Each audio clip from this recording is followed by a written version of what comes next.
Hello guys, let us look at the implementation of this pancake sorting uh, lead code question. So in this case, uh, we are trying to iterate from the last element of the array.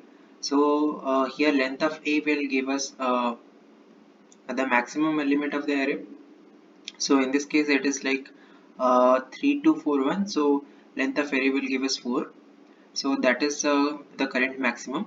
So at each and every step, we try to find the index of the maximum element of the array. So here I will give us the index is equals to 2 since 4 is occurring at index 2. Now let us see what is the current state. So 3241 is the current state. So now in order to convert it to such that the last element will be excluded from from the next iteration, so that we will have the array elements as only 1 3 2.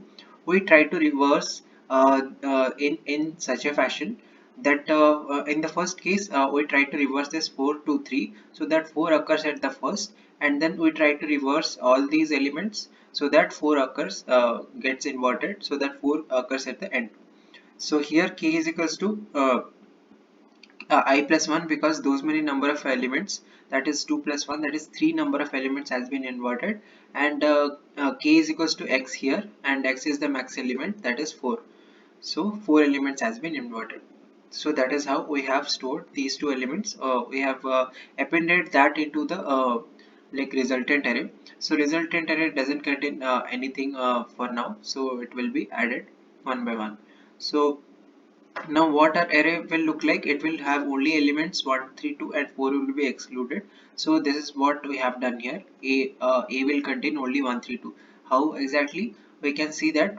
What we are trying to get here is this part of the this part of the logic will give from last to index I excluding index I.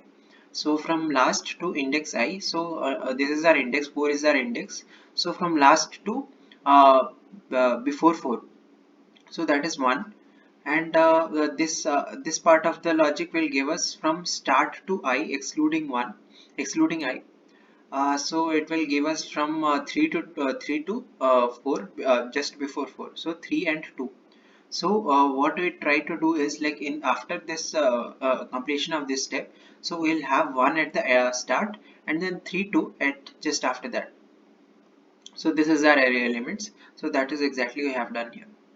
So using this we can solve this problem. So let us see if this is like working or not. Okay. Okay, so it 3.5%. So it is a good algorithm. So yeah, thank you so much. Have a nice day.